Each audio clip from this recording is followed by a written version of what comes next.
یا رسول اللہ وعلی آلہ وصحابہ یا حبیب اللہ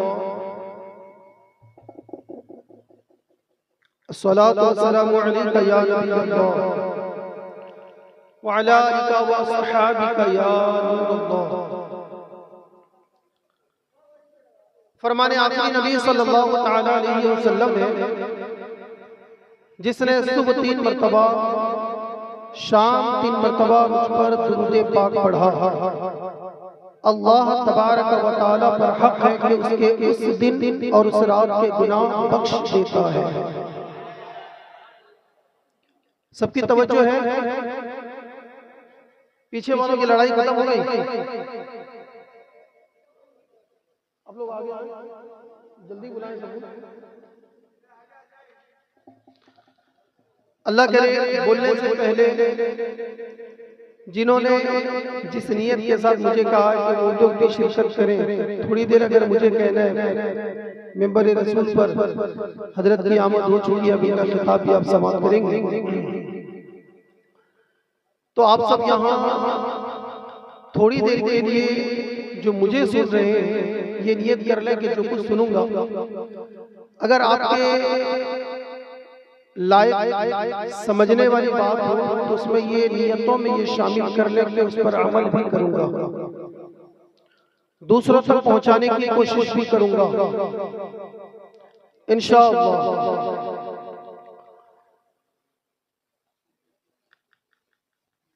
ام المومنین حضرت سیدتنا عائشہ صدیقہ رضی اللہ تعالی عنہا اس حدیث کی راوی ہے، وہ بیان کرتی ہیں کہ ایک مرتبہ پیارے آقا علیہ السلام میری چادر اڑے سو رہے تھے، لیٹے ہوئے تھے، اتنے میں حضرت ابوبکر صدیق رضی اللہ تعالیٰ دروازے پر دستک دی، آپ نے انہیں اندر آنے کی اجازت دی، جو ان کی باتیں تھی آپ نے ان کی باتیں سن لی،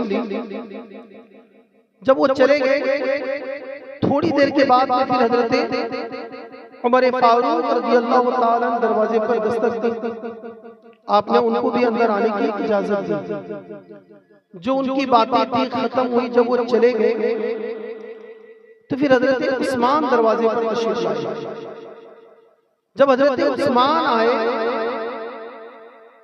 تو پیارے آقا علیہ السلام اٹھ کر بیٹھ گئے، اپنی جو چادر تھی اسے اٹھا کر الگ حضرت عائشہ سے کہا کہ تم دور چلی جاؤ، پھر حضرت عثمان کو اندر آنے کی اجازت دی، حضرت عثمان آئے، جو باتیں تھی کر لی، انہیں اجازت دی، جب چلے گئے تو ماں عائشہ قریب آئی، عرض کرنے لگی یا رسول اللہ صلی اللہ علیہ وسلم بابا آئے، آپ نے وہ اہتمام نہ کیا جو حضرت عثمان کے لیے آپ نے کیا، حضرت عمر آئے، آپ نے وہ اہتمام نہ کیا جیسا اہتمام آپ نے حضرت عمر آئے، آپ نے وہ اہتمام نہ کیا جیسا حضرت عثمان کے لیے کیا۔ یا رسول اللہ فلسفہ سمجھ میں نہیں آیا کہ آپ حضرت ابوبکر کے لیے اٹھ کے نہ بیٹھے، عمر کے لیے اٹھ کے نہ بیٹھے، لیکن جب عثمان آئے تو آپ ان کے لیے اٹھ کر بیٹھ گئے، کیا بات ہے، فلسفہ کیا ہے؟ تو حضور نے فرمایا اے میری چہیتی بی بی عائشہ سنو، بات یہ ہے کہ عثمان بہت حیادار ہے، عثمان بہت حیادار ہے، اگر عثمان مجھے اسی حالت میں دیکھ لیتا تو اس کی کوئی بات کہنے سے پہلے وہ چلا جاتا، اس لیے عثمان کے لیے میں اہتمام کیا۔ میٹھے اسلامی بھائیوں، حضور حضرت عثمان کے تعلق سے یہ کہہ رہے کہ عثمان بہت حیادار ہے، اگر حضور کے ایک صحابی کی حیا کا یہ عالم ہے تو پھر حضور کی حیا کا عالم کیا رہا ہوگا، حضور کس قدر حیادار رہے ہوں گے۔ کتابوں میں آتا ہے کہ جیسا شادی سے پہلے دلہن گھونگھٹ میں جس انداز سے شرمیلی انداز میں رہتی ہے تو پیارے آقا علیہ السلام اس سے بھی زیادہ حیادار، اس سے بھی زیادہ شرمیلے تھے۔ میرے آقا کریم صلی اللہ علیہ وسلم اس قدر حیادار تھے۔ بات حضرت عثمان کی نکلی تو ایک بات عرض کر کے چلوں کہ حضرت عثمان کیسے تھے۔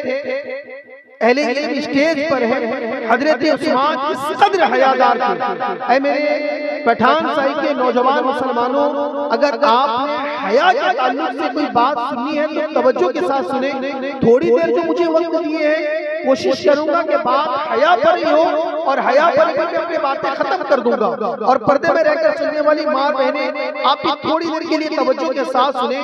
حضرت عثمان اس قدر حیادار تھے، کتابوں میں آتا ہے کہ کبھی حضرت عثمان اپنے گھر میں بغیر بینین کے، بغیر کرتے کے بھی گھوما نہیں کرتے تھے۔ حال یہ تھا کہ جب آپ حمام میں جاتے، غسل خانے میں غسل کرنے کے لیے جاتے، تو اس وقت غسل خانے کا ایک کپڑا اور رکھا کرتے تھے، اس کو پہن کر آپ غسل کیا کرتے تھے۔ اسٹیج ہے، ورنہ آپ جب فارغ ہونے کے لیے جاتے، کتابوں میں آتا ہے کہ فوراً آپ وہاں جا کر اپنے کپڑے کو اتار یا بدل دیا نہیں کرتے تھے۔ جس قدر آپ بیٹھا کرتے اسی قدر نیچے سے کپڑے اٹھایا کرتے۔ جب مکمل بیٹھ جاتے تو یہ بات اندر کی اور بھی میں بتاتا، چونکہ یہ اسٹیج ہے، اندازہ لگائیں کہ حضرت عثمان کس قدر حیادار ہے۔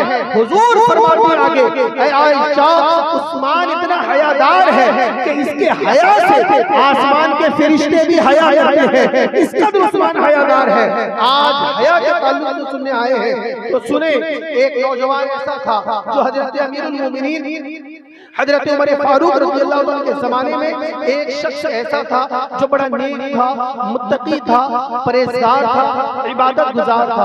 اس کی عبادت کا عالم یہ تھا کہ وہ نماز عشاء ادا کرنے کے بعد سیدھا نماز عشاء کے بعد اپنے گھر سیدھا جاتا اور اپنے بوڑھے باپ کی خدمت کیا کرتا تھا۔ اس کا معمول یہ تھا کہ دن بھر تو عبادت میں گزارتا، لیکن رات بوڑھے باپ کی خدمت میں گزارا کرتا تھا۔ لیکن وہ نوجوان جب بھی اپنی مسجد سے گھر کی طرف جاتا، راستے میں ایک لڑکی، ایک عورت کھڑی ہو کر اسے گناہ کی طرف بلایا کرتی، گناہ کی دعوت دیا کرتی تھی۔ اب یہ نوجوان اتنا پیارا نوجوان تھا، حیا سے نظریں اس قدر اس کی جھکی رہتی تھی کہ کبھی اس عورت کی طرف یہ پلٹ کے نہ دیکھا، کبھی اس کے حسن و جمال کو یہ نہیں دیکھا۔ اس قدر حیادار تھا کہ کبھی اس کی طرف نظر اٹھا کے بھی نہ دیکھا۔ لیکن وہ عورت کبھی بالوں کو کھول کر اس کے سامنے آتی، کبھی بنو سوار کے تیار ہو کر اس کے سامنے آتی، کبھی خوبصورت کپڑے پہن کر اس کے سامنے آتی، تو کبھی خوشبو لگا کر آتی، لیکن کبھی اس کی طرف توجہ نہیں۔ لیکن ایک مرتبہ شیطان نے وسوسہ ڈالا، اے نوجوان، کیا تجھے تیرے دل میں کوئی خواہش نہیں ہے؟ ایک لڑکی کافی دن سے تیرے دروازے کے سامنے آ کر کھڑی رہتی ہے، تیرا منتظر رہتی ہے، کیا تجھے اس کے تعلق سے کچھ سوچنا نہیں چاہیے؟ ایک لڑکی جو مسلسل تیرے راہ میں آ کر کھڑی رہتی ہے، تیرا انتظار کرتی ہے، تجھے دیکھنے کی کوشش کرتی ہے، کیا تو ایک مرتبہ اسے نہیں دیکھ سکتا؟ نوجوان کے دل میں جب شیطان وسوسہ ڈالا تو اس نوجوان کی نظر اس عورت پر پڑی، اور جیسے نظر عورت پر پڑی تو اس قدر وہ اثر اس کی آنکھوں پر پہنچا کہ دل بھی اس کی طرف مائل ہونے لگا۔ عورت نے آنکھوں سے اس کو اپنے قریب بلایا اور عورت آگے جانے لگی، نوجوان اس کے پیچھے جانے لگا، عورت آگے بڑھتی گئی، نوجوان اس کے پیچھے چلتا گیا۔ عورت جب اپنے گھر کے قریب پہنچی تو نوجوان اس کے گھر کے قریب پہنچا۔ عورت گھر میں داخل ہوئی، نوجوان جب دروازے پر پہنچا تو اس کے دل میں خیال آیا کہ میں کہاں آ گیا ہوں، یہ کہاں آ گیا ہوں کہہ کر دل میں حضور کی حدیثیں بھی یاد آئی، خوف خدا بھی آیا۔ جب اس کے دل میں خوف خدا آیا تو اب یہ دل میں خیال آنے لگا کہ میں جسے لوگ نیک سمجھتے تھے، عبادت گزار سمجھتے تھے، تقوی شیار سمجھتے تھے، وہ شخص ایک فاحشہ عورت کے گھر کے قریب تک پہنچ گیا۔ اس کا حال یہ ہے کہ اس کے اٹھتے ہوئے ایک ایک قدم ایک عورت کی طرف، اس کے اٹھتے ہوئے قدم گناہوں کی طرف۔ اب اس کے دل میں خوف خدا اس قدر آیا کہ میرے اٹھتے ہوئے ایک ایک قدم پر نہ جانے اللہ کتنا بڑا کتنا گناہ لکھا ہوگا، اور اب میں اگر اسی حال میں دنیا سے چلا گیا تو میرے رب کے سامنے کون سا منہ لے کر جاؤں گا، رب کے سامنے کون سا منہ دکھاؤں گا۔ خوف خدا اس قدر طاری ہوا کہ نوجوان وہیں بے ہوش ہو کر گر گیا۔ جب نوجوان بے ہوش ہوا تو بوڑھا باپ جب دیکھا کہ کافی دیر ہو چکا، میرا بیٹا مجھے اب تک قریب میرے قریب نہیں آیا، تو باپ تلاش کے لیے نکل گیا۔ لوگوں سے پوچھا کیا میرے بیٹے کو کسی نے دیکھا بیٹھا ہے. لوگوں نے اشارہ کیا کہ اس روٹ کی طرف, اس راستے کی طرف وہ نکلا تھا. باپ تلاش کرتے کرتے گیا تو دیکھا کہ اس کا بیٹا ایک گھر کے آنگن پر, ایک گھر کے کنڈے پر وہ بے ہوش پڑا ہے. باپ کسی ذریعے سے اپنے بیٹے کو اپنے گھر لایا. جب بیٹا ہوش میں آیا تو کہنے لگا, اے میرا بیٹا, آخر تیرے اور میرے بیچ دشمنی کی بو کس نے بو دی, دشمنی کی بیچ کس نے لگا دی کہ تو ہر دن نماز عشاء ادا کر کے میرے قریب آتا تھا, لیکن آج تو میرے قریب نہیں آیا, کہیں اور چلا گیا, کیا بات ہے؟ بیٹا مکمل فلسفہ بتاتے ہوئے جب پھر کسی جگہ خوف خدا پر آیا, آنے کے بعد کہنے لگا, بابا میں پھسل گیا تھا, شیطان کے چال میں ڈوب گیا اور میں خواہشہ کے گھر کے قریب پہنچ گیا. اب میں اسی حال میں اگر دنیا سے گیا تو خدا کی بارگاہ میں کون سا منہ لے کر جاؤں گا. اب یہ کہہ کر خوف خدا اس کے دل میں اس قدر آنے لگا کہ باپ بیٹے دونوں بات کر رہے ہیں. بیٹا خوف خدا ظاہر کر رہا ہے, ظاہر کرتے کرتے اس کے دل میں اس قدر خوف آیا کہ اس کا باپ دیکھ رہا ہے کہ اس کے بیٹے کی روح کفن سے انسری سے نکل گئی. جب باپ نے اپنے بیٹے کو مردہ پایا تو فوراً لوگوں کو بلایا, غسل کا کام کیا, کفن پہنایا, رات میں جنازے کا کام ختم کر دیا اور کفن دفن کر کے اپنے گھر آ گیا. صبح یہ خبر زمانے کے بادشاہ حضرت امیر المومنین عمر فاروق رضی اللہ عنہ کو بتایا گیا. حضرت عمر فاروق نے کہا کہ اس کے باپ کو بلایا جائے. باپ کو بلایا, کہا کہ میرے علاقے کا سب سے نیک شخص تھا, متقی تھا, پرہیزگار تھا, تم نے اس کو رات ہی میں دفن کر دیا, مجھے بتایا تھا نہیں, اگر بتاتے تو میں اس کے جنازے میں شریک ہوتا نا, مجھے بتاتے تو میں اس کے جنازے میں جاتا. باپ کہنے لگا, حضور آپ کے آرام میں ڈسٹرب نہ ہو, خلل نہ ہو, اس لیے ہم نے رات ہی میں سارا کام کر دیا. حضرت عمر نے کہا کہ ذرا بتاؤ تو صحیح تمہارے بیٹے کا قبر, تمہارے بیٹے کی قبر کہاں ہے. باپ حضرت عمر کو اس بیٹے کے اپنے بیٹے کی قبر کے قریب لے جاتا ہے. میٹھے اسلامی بھائی ذرا سوچو تو صحیح, اگر آج بھی کوئی شخص دنیا سے چلا جائے تو اس کی قبر کے قریب یا تو پھر مسجد کا امام جائے گا, یا تو کوئی قاری صاحب جائیں گے, یا تو محلے کا سردار جائے گا, یا محلے کے لوگ جائیں گے. لیکن وہ کتنا خوش نصیب ہے کہ اس کے قبر کے پاس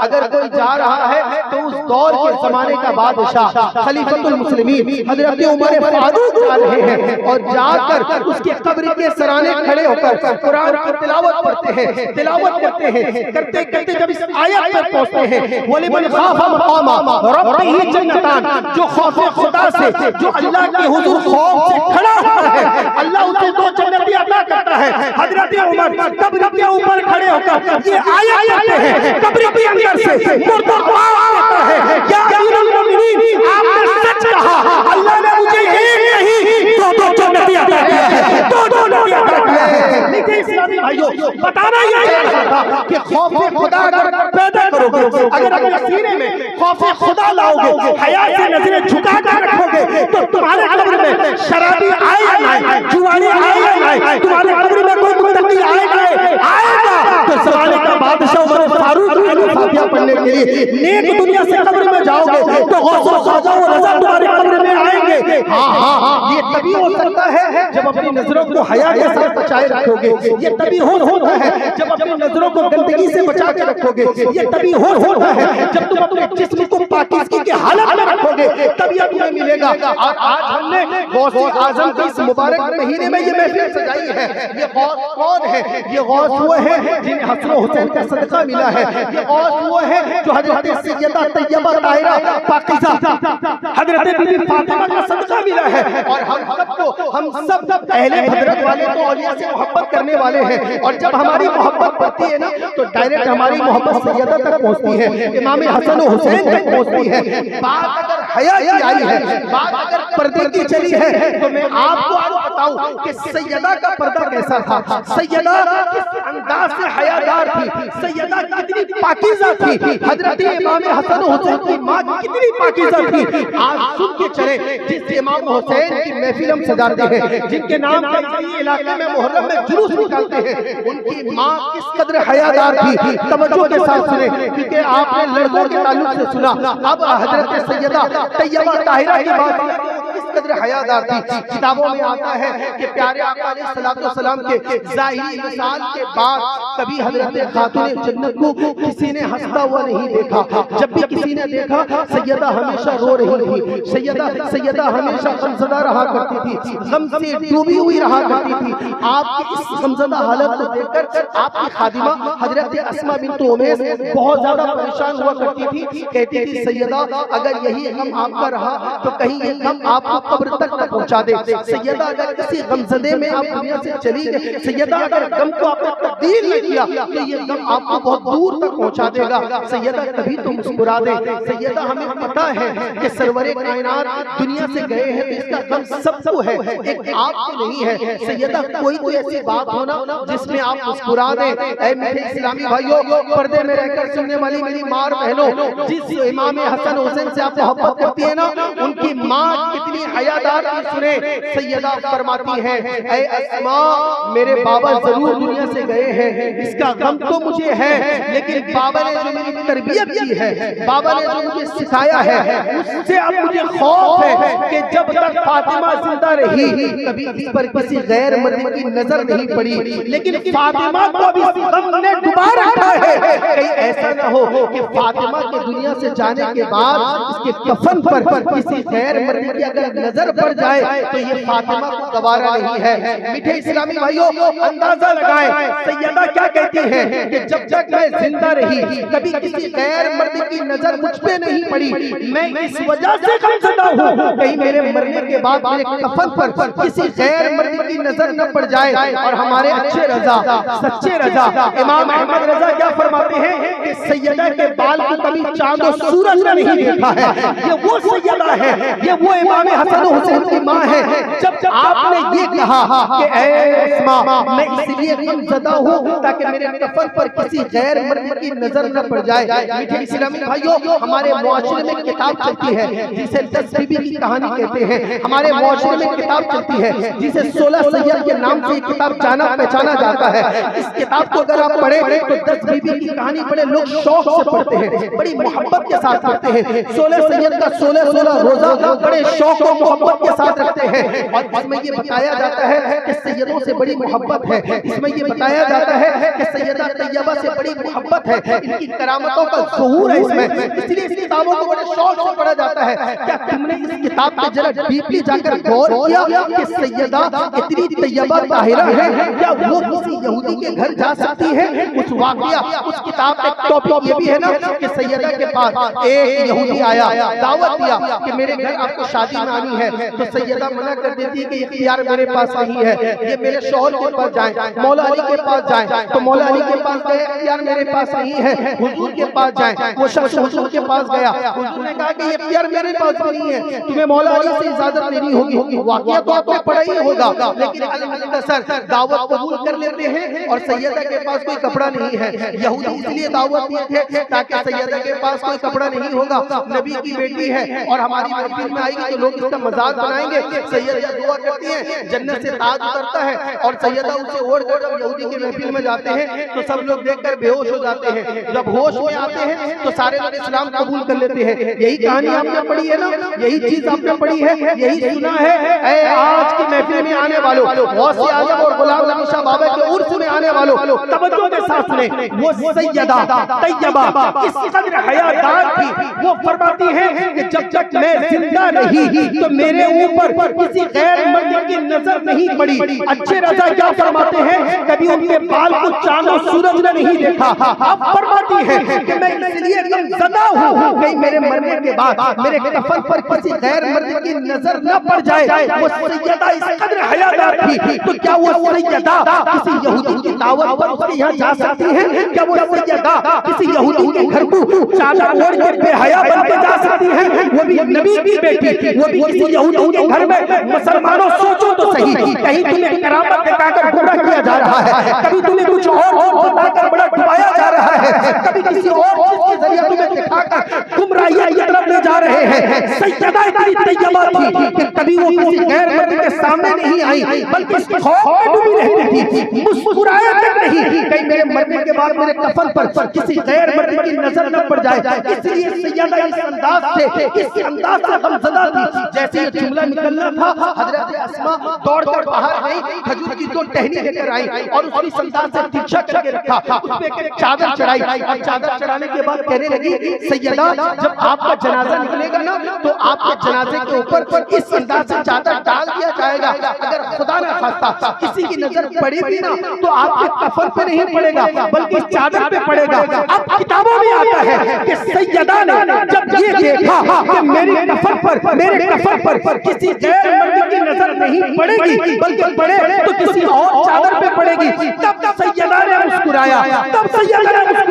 کتابوں میں آتا ہے کہ حضور کے ظاہری مثال کے بعد خود کے انتقال سے پہلے اگر سیدہ نے کبھی مسکرایا وہ تب مسکرایا جب ان کے کفن پر کسی غیر مرد کی نظر نہ پڑے. اے میٹھے اسلامی بھائیوں, اے امام حسن و حسین کی ماں کا فاتحہ کرنے والوں, عرس منانے والوں, امام حسین کے نام کے جلوس اور جلسہ نکالنے والوں, سوچو تو صحیح کہ جس امام حسن و حسین کا جلوس نکالتے ہیں, جس غوث پاک کا ہم عرس مناتے ہیں, ان کی ماں اتنی طیبہ تھی, اتنی پاکیزہ تھی, اتنی حیادار تھی. اور آج ہمارا حال کیا ہے جو حضور غوث پاک کا جشن مناتا ہے, جلوس نکالتا ہے, جلسہ سجاتا ہے, ذرا اس کی زندگی کا ذرا جائزہ لے تو پتہ چلے گا. شادی میں, ولیمہ میں, عقیقہ میں, ختنے میں, ان تمام رسومات میں سب سے زیادہ جو یا غوث کا نعرہ لگاتا ہے. شادیوں میں دیکھو بی بی کو ننگا لے کر سب سے پہلے وہی کھڑا رہے گا, جو سب سے زیادہ جلوس میں وہ بی بی کے ساتھ نعرہ لگا کے آگے جاتا ہوگا, سر پر یا حسین کا کپڑا باندھ کے آگے گھومتا ہوگا. عقیقہ میں دیکھو اس کی بیٹی سب سے زیادہ آگے کھڑی رہے گی اور بے حیا ہو کر کھڑی رہے گی. میٹھے اسلامی بھائیوں, حال تو یہ ہے کہ مسلمانوں میں بدتمیزی اس قدر آ چکی ہے کہ اہل مشرق, اہل مغرب ہم دیکھ کر یہ سوچنے لگے ہیں کہ اب ہم پیچھے ہو گئے ہیں, اگر ہم سے آگے کوئی ہے تو وہ مسلمان ہو گیا ہے. وہ کیا ہے, اب مسلمان گانوں میں آگے بڑھ چکا ہے, مسلمان ناچ میں آگے بڑھ چکا ہے, مسلمان ڈی جے میں آگے بڑھ چکا ہے, ڈی جے میں اس قدر آگے بڑھ چکا ہے, یہ چھپی چھپائی بات نہیں ہے. مسلمان ڈی جے میں اس قدر آگے نکل گیا ہے, جب شادی سے پہلے منگنی ہوتی ہے, ہلدی ہوتی ہے, تو ہلدیوں میں گھر میں لڑکیاں ایک الگ انداز سے رسومات بناتے ہیں, اس میں لڑکیاں ڈانس کرتی ہیں, گھر میں گانا لگتا ہے, ڈانس ہوتا ہے, اور وہ موبائل میں کیپ ہوتا ہے, موبائل میں سیو ہو جاتا ہے, اور وہ سیو ہونے کے بعد بھائی دوسرے دوستوں میں جا کر کھڑا ہو کے دکھاتا ہے, جانتے ہو یہ جو ٹی شرٹ پہنی ہے نا یہ میری بہن ہے, یہ جو ترچھے انداز سے ڈانس کر رہی ہے نا یہ تمہاری بھابھی ہے, یہ جو یہ ہے نا یہ کوئی اور نہیں, یہ ہمارے گھر کی سب سے چھوٹی بیٹی ہے, میری چھوٹی بہن یہی ڈانس کر رہی ہے. اس قدر بے حیا ہو گیا ہے نوجوان, اس قدر باپ بے حیا ہو گیا ہے کہ جب آج ڈی جے نکلتا ہے, اس کا بیٹا جب ڈانس کرتا ہے, گنجی نکال کر ہواؤں میں اڑاتا ہے, تو باپ کہتا ہے دیکھو میرے بیٹے کو جوش آ گیا ہے. اتنا گر چکا ہے آج کا باپ, اتنا گر چکا ہے آج کا نوجوان کہ ڈی جے میں جب بیٹا اس کا ڈانس کرتا ہے تو باپ اس انداز سے بولتا ہے. وہ وہی لوگ ڈانس کرتے ہیں جو آج کے جلسوں میں بہت زیادہ زور سے نعرہ لگاتے ہیں, وہی لوگ ڈانس کرتے ہیں جو امام حسین کے نام بڑی تیزی سے لیتے ہیں, وہی لوگ ڈی جے میں جوش میں آتے ہیں, وہی لوگ گانوں میں جوش میں آتے ہیں, وہی لوگ گیت اور ان تمام چیزوں میں بڑی تیزی کے ساتھ آگے بڑھتے ہوئے نظر آتے ہیں. اور میٹھے اسلامی بھائیوں میں بتاؤں نا, سیدہ اگر اس قدر حیادار تھی, اس قدر حیادار تھی, اور ان کے ماننے والوں کا حال یہ ہے, ان کے چاہنے والوں کا حال یہ ہے کہ صرف یہی تک محدود نہیں ہے بلکہ ایک عورت اپنے شوہر سے یہ کہتی ہے کیا تمہیں پتہ نہیں ہے دیور کا آج ہماری شادی ہے اور شادیوں میں آپ کچھ اچھا چیز لا کے نہیں دیں گے. شوہر کہتا ہے کیوں نہیں, 5000 کا سامان مارکیٹ سے لاتا ہے اور بیوی کو لا کر دیتا ہے بن سمر کے تیار ہو جاؤ. جب بیوی مکمل طور سے تیار ہو جاتی ہے تو شوہر شادیوں میں لے کر کھڑا ہوتا ہے اور اپنے دوستوں کو بلا کے کہتا ہے پتہ ہے یہ جو آج جو میک اپ اس نے لگائی ہے نا یہ 2000 کا میک اپ سجا کے میں نے اس کو لا کے دیا ہے. یہ شوہر کی حقیقت ہے, دوستوں کے سامنے کھڑا ہو کر اپنی بیوی کی تعریف بے حیائی کے ساتھ اس انداز سے کرتا ہے. اور بھائی اگر کسی کی بہن بے پردگی کے ساتھ نکلتی ہے، کوئی اچھا کپڑا پہن کے نکل جاتی ہے تو بھائی اس قدر بے حیا ہو گیا ہے، اپنے دوستوں سے کہتا ہے پتہ ہے نا یہ جو ڈریس آئی ہے نا، یہ فلاں جو فلم ابھی آیا ہے نا، اسی فلم میں جو وہ ہیروئن پہنی تھی نا، وہی کپڑا یہ بہن ہماری پہن کے جا رہی ہے۔ یہ ہماری بہنوں کا حال وہ نہیں خراب ہے، بھائی خراب ہو چکا ہے۔ آج اگر کوئی عورت بگڑی ہے یہ اس کا کمال نہیں ہے، اس کے شوہر کا کمال ہے۔ کوئی بہن اگر بگڑی ہے یہ اس کا کمال نہیں ہے، اس کے بھائی کا کمال ہے۔ اگر آج کوئی بیٹی بگڑی ہے یہ اس کا کمال نہیں ہے، اس کے باپ کا کمال ہے۔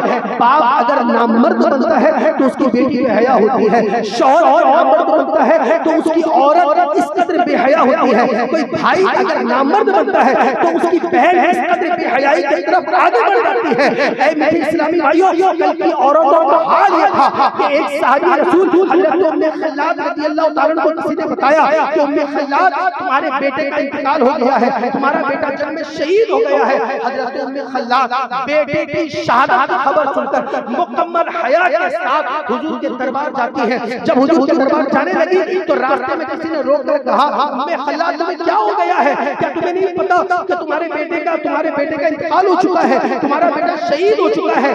یہ وہ ام خلاد ہے جن کے شوہر اس سے پہلے جنگ میں شہید ہو چکے تھے، یہ وہ ہے۔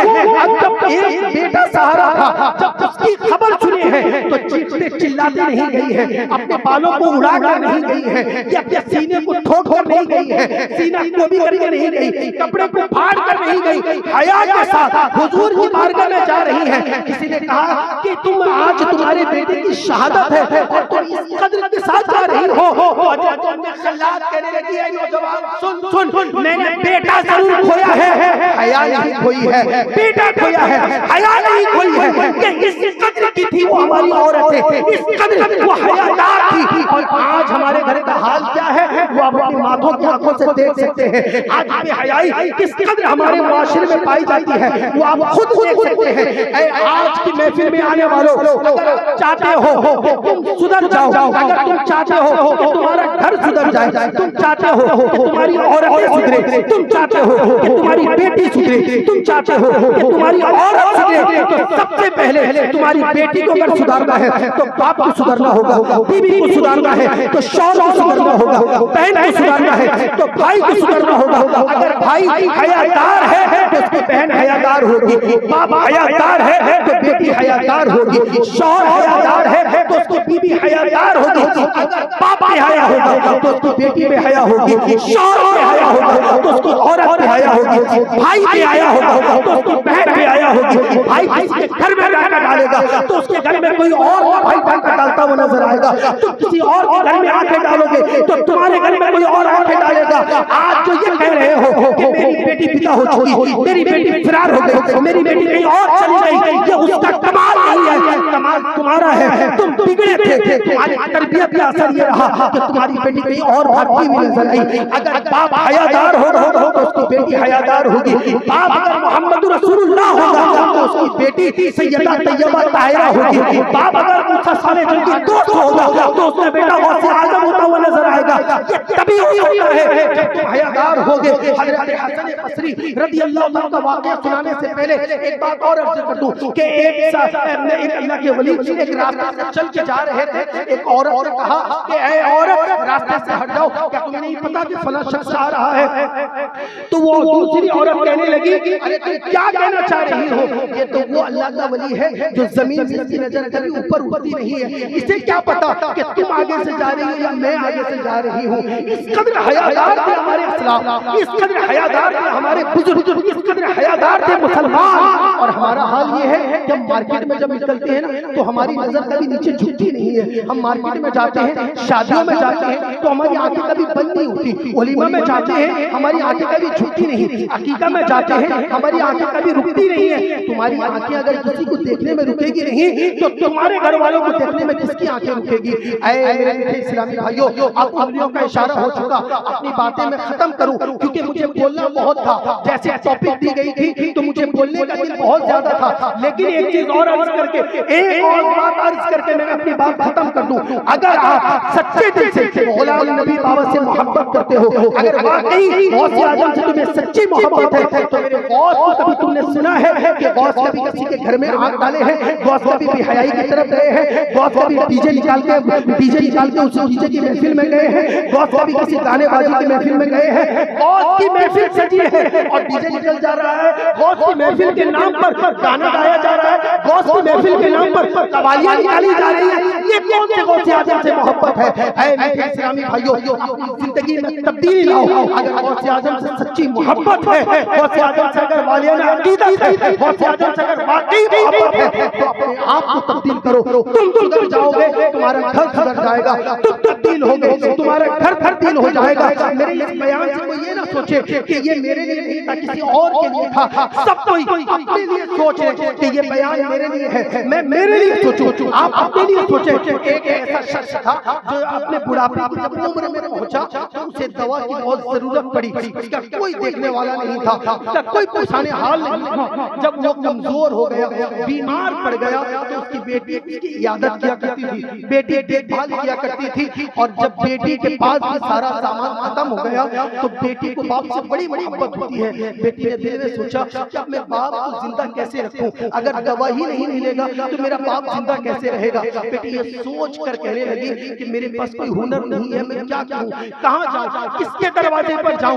بیٹی چوراہے پر جا کر کھڑی ہو گئی تاکہ میں اپنے آپ کو بیچ دوں اور جو پیسہ ملے اس پیسے سے میں اپنے باپ کا علاج کر سکوں۔ صبح سے لے کر شام تک چوراہے میں کھڑی ہو کر بیٹی کھڑی رہی، ہر ایک نوجوان راستے سے گزرتا رہا۔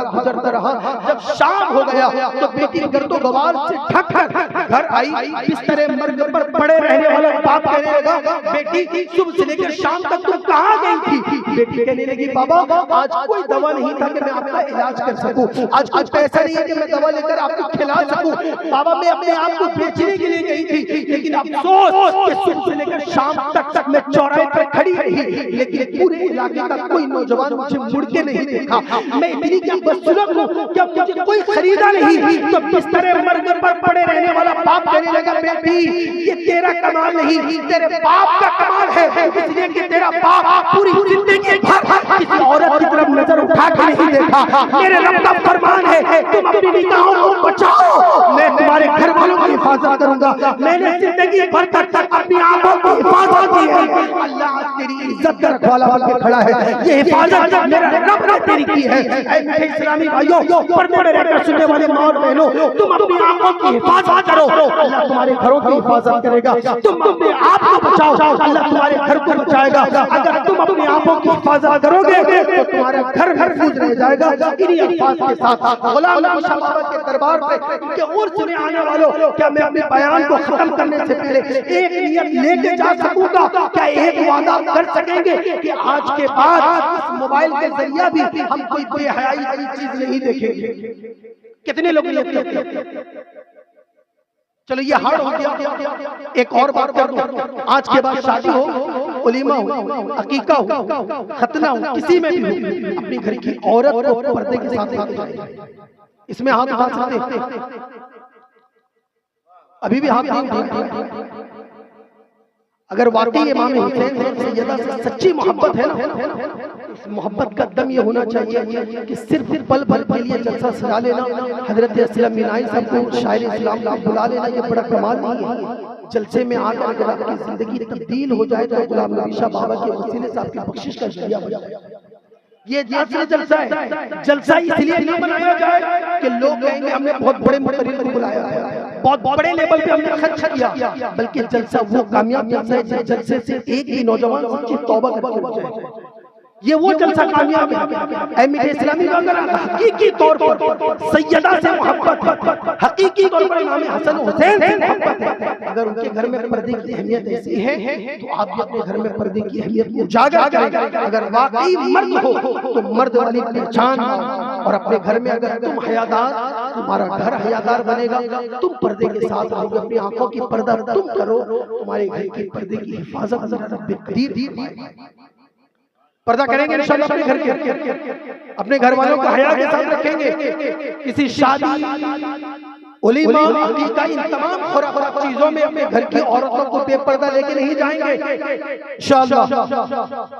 اور ساتھ ہی ساتھ کبھی کسی کا ڈی جے نکلے، چاہے وہ جلسے کے نام پر، کبھی مزار کے نام پر، چادر کے نام پر، اس ڈی جے میں بھی ہم دیکھنے خود نہیں آئیں گے، گھر کی عورتوں کو بھی دیکھنے ملیں گے۔ السلام علیکم۔